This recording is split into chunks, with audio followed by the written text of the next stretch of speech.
this morning, and we're starting with Daily Trust. They focus on what you've just seen there. Appeal Court insists on Governor Yusuf's sack, admits errors in certified judgment. And then you see protests rocks Kano. NNPP approaches Supreme Court, rejects request for CTC retrieval. Oh, there you go. I don't think this should surprise anybody, them rejecting this one. And then judgment read in court more important, ascribed to the APC. Contradictory verdict, embarrassing, scandalous. Yadudu Olana.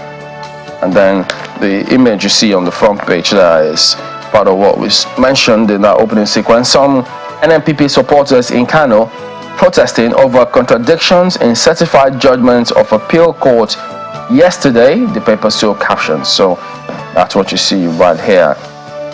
And then unfortunately you see this one here, 25 killed in Niger road crash. Yeah, I know.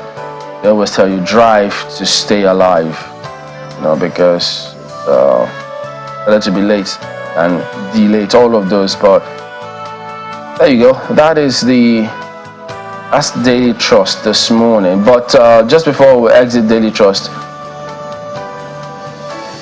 how army police clash led to inspector's death in Adamawa. Look, at the risk of sounding like a broken record, we know we've highlighted this kind of matters and called the attention of the authorities several times, because it always comes across as though when these kind of things happen, these are supposed to be law enforcement agencies. They act as though they are above the law. It was in Kaduna a couple of days ago when some officials of the Air Force were said to have gone in to free some of the inmates from EFCC custody who were under investigation for fraud.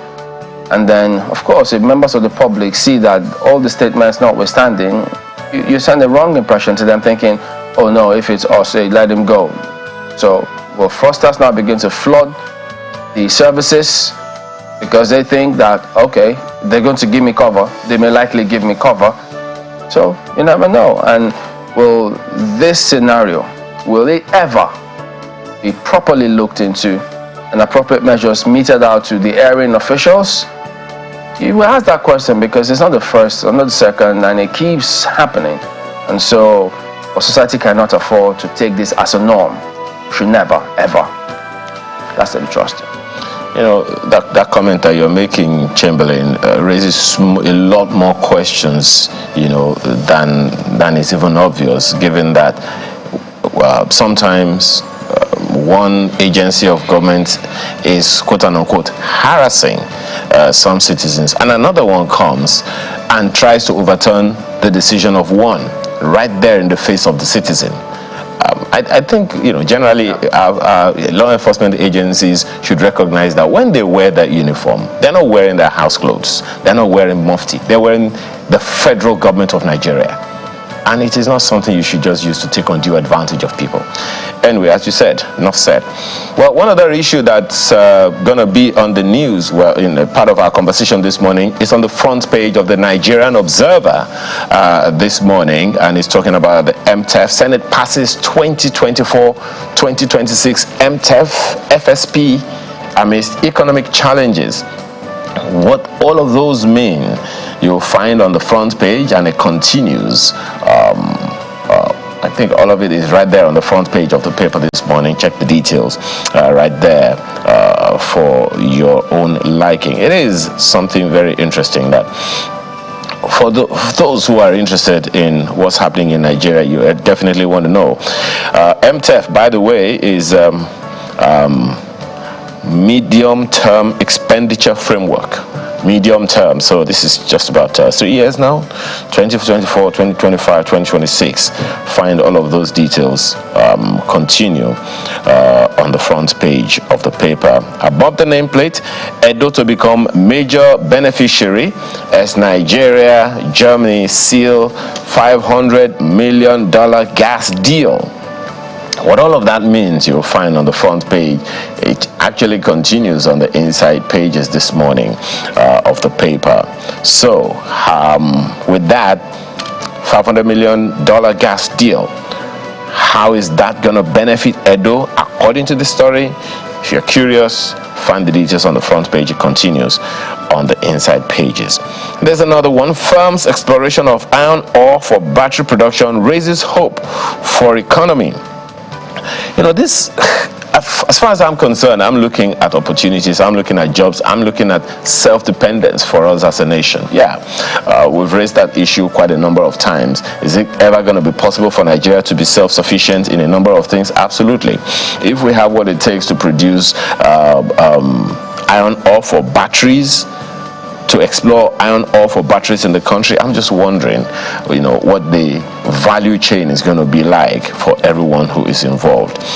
Several other stories I'm very sure you'll find on the inside pages of the Nigerian Observer this morning.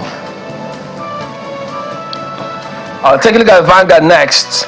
Kano, we stand by our verdict, sacking Governor Yusuf. Appeal Court. NNPP files appeal as Supreme Court wants NJC to probe Appeal Court judgment, insists CTC confirms its candidate Yusuf won on appeal. There's no confusion ascribed to the APC. Demands CTC of Appeal Court judgment. Appeal Court Registrar dismisses controversy trailing CTC of judgment, cites its clerical error. Protest rocks Kano. So all of that in the mix here with this lead story on the front page, which several other dailies are focused on. But above this one, you get to see 2023 Edo, Ebonyi, Anambra top list of electoral offenders. So what does that then suggest? Okay, why I deserve to be listed in Guinness World Records. Tinubu, one of them images, the videos, the narrative that was trending yesterday, and you need to see the part where he did say, look, because of his economic reforms, he should be in the Guinness World Records, and the jury still out on that one. They then went down and looked at some of his speech, what he said he was going to do, the policies that have been pronounced, the impact, the kind of results people have, and then the bits where he says, look, if that doesn't happen, he'll find a way to insert himself there. That didn't come off right with lots of people because they thought, wait a minute, what is it that there's supposed to be set rules for GWR to get people in? So if you don't meet those criteria, how do you plan to insert yourself in it? So of course, different narratives, and of course people coming off the general election just thought, oh, this is not going to be INEC, this is set rules and standards where no one can just go in there and force or insert themselves. But did they also mean, well, I have to do a lot more to ensure you're forced to recognize me? So interpretations differ, but saying I'll find a way to insert myself there. Wow, that's Vanguard.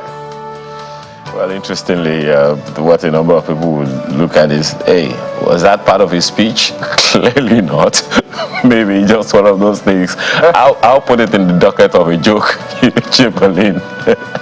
But hey, the Guardian newspaper this morning is talking about something really serious, and there's no laughing matter whatsoever because it's something that has been ongoing for quite a while. Look at the front page of the Guardian newspaper. Poor funding raises concern for 270 new private varsities. That story you'll find on page 6 of the paper. Now look at what it says. Total number of universities may rise to 528, among which 418 are private owned. That's one of the, call it the writers on the front page of the Guardian newspaper this morning. Between 2018 and 2022, over 5 million candidates who applied for admission were unable to secure placement. 5 million were unable to secure placement. And out of 1.8 million candidates who applied in 2022, about 600,000, representing 33.3%, were admitted. So why have so many universities if we can't really take care of them? One of the things that stands out for me which we may have lost sight of over the years, is the primary function of university, of the university. It's supposed to be the place where all of the ideas come. That's why in the, I think in the 80s, a good number of people in the cabinets of the federal government came from the university system. You just went, pick them, and then they applied themselves to that. Maybe we'll be able to even raise that in the course of our program this morning. But that's it right there. I'm hoping I will be able to let you see that one. It's a front page of the Guardian newspaper, and this just one more. Senate laments cyber threats to digital economy. $500 million yearly loss. Senate laments cyber threats to digital economy and $500 million yearly loss. Doesn't sound like good news. That's the Guardian newspaper this morning. On to New Telegraph. Nigeria facing worst economic crisis in history. Subscribe to Abdullahi. Says there's need for NAS committees, FG, to work out ways to get economy back on track. And then you see oil theft, the greatest threat to Nigeria's economy. Subscribe to Abbas. So when you see these kinds of narrative, and then you see the previous one where the president says he deserves to be listed in Guinness World Records, some of his policies, economic policies, and put in place. And then you see another narrative saying, no, this is the worst. So, see why perception is people's reality here on this kind of matters. So, that's why those set records, the standards that you need to fulfill, they're just defined, clearly defined. But if this is the case, we'll see. We'll get economic perspective on some of these matters as well here today on this matter. And then you also see above this lead story, Middle Belt Forum to Tinubu, give military free hand equipment to tackle insurgency. Okay. First, look, did they complain of not having free hand or being shackled or hampered? And then if you talk about equipment, I think part of the reason why they went to the House of Reps the other day was to also get an assessment of where we are, what's happened to the funds or the resources. I know they always talk about, look, if it's security votes or budgets, you will discuss it behind closed doors because of, sensitive matters. We don't want everybody to know. How do they then ensure that the public has the sense that all the funds that are allocated for security purposes across board, both at the federal or state levels, are utilized judiciously? How? Because even in the full glare of the public, the budgets, the funds budgeted, supposedly openly, and you hear questions, of course they would ask how much more, the ones that are quote unquote behind closed doors, questions of integrity. Here we are talking about audited reports, not just statements, audit reports of states, local governments. Anybody ever seen any of those these days? Yes, maybe better than mine. So, I think that will be it with New Telegraph this morning. Switch to Business Day newspaper, and what do you have on its front page? It's interesting that on the one hand we're saying in the New Telegraph that we have worst economic strenuous economic circumstance, and then you see this one: NLNG dividend to NNPC hits 8-year high. Then you wonder, so where is what going? Output decline threatens record revenue. Find the details of all of that. What does that all mean? On the front page, it continues on page 20. Now, right beside that story is an interesting one for you. In Lagos, better traffic behavior can save Lagos 4 trillion naira yearly. What does that mean? That if we behave better, we will save more money? What does that mean? Better traffic behavior. This is definitely not talking about government, but hey, that's what you have right there on the front page of the paper. Above the nameplate, Nigeria's food system undergoing strain. The thing that one of the questions that I want to ask is, how far, Chamberlain, with the federal government's declaration of state of emergency on food production in the country? Because if we are still having this growing strain, doesn't that raise questions about whether or not that initiative of government is even going anywhere? That's the Business Day newspaper this morning. Now, I think before we look at Tribune, or is it this Nigeria, that comment that the president made about him deserving a list to be listed in the Guinness World Records, it kind of set, much as people were asking questions, but there are also questions as to, okay, does he get direct feedback and in terms of what people are feeling out there, the impact of economic policies? I know in one breath you hear him say, look, some of these times it will be tough. In tough times there will be challenges, but it will be okay. So you hear that kind of narrative and you think that, all right, he has an idea of what's going on, meaning we know where we ought to be, or similarly, at least far away, in a manner of speaking, to where we ought to be. Then if you then hear, it's been this GWR, and you think, okay, what are we missing? Maybe that's why we'll revisit that comment again because of the program. Quick point, Chamberlain. One of the things, the reason I say I would put it in the, even if he's not joking about it, I would put it in the docket of a joke, and here is why. For instance, when the president said he removed the fuel subsidy, did he? Because there was a video clip of Mr. Babatunde Fashola, minister at the time, saying that the subsidy had been removed earlier this year. I think it was way before the elections. I think it was maybe even December last year.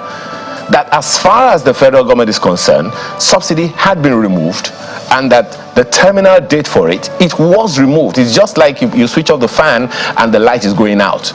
It'll stop at some point. So as far as I'm concerned, and I've said this quite a number of times, so when the president said on May 29 that subsidy is gone, he was not saying something that was new. It was already gone before he came into power. That according to what the federal government at the time said. So saying, please, how many presidents do we have in the Guinness Book of World Records for their economic policies? I don't know, but hey. What I think Ms. Fashola meant is that, yes, it's in the law, the PIA, the Act provides for it. Then what I then think that the president meant is he implemented it, because the former president suspended implementation of it up until a certain time, which you talk about a terminal date, because he felt if we go ahead and implement it, the sufferings will be huge. But we later found out that it was just more than that, because Mr. Shehu, Garba Shehu, former spokesperson to the president, was also quoted to have said, look, if we did remove this fuel subsidy, would this government have won elections? They may not have won elections. So political considerations as well on that kind of matter. So it's all out there for everybody to see. So if he says, I implemented it, I think something that perhaps they might have felt several people tried to implement, they couldn't do it, they couldn't push it all through, but well, no history behind all of these things, as it was. So we'll see what happens. Hey, by the way, we encourage you, or write us, let us know what you think of all of this matter. Should the president be in Guinness World Record or not? Talk to us. We're back in a moment.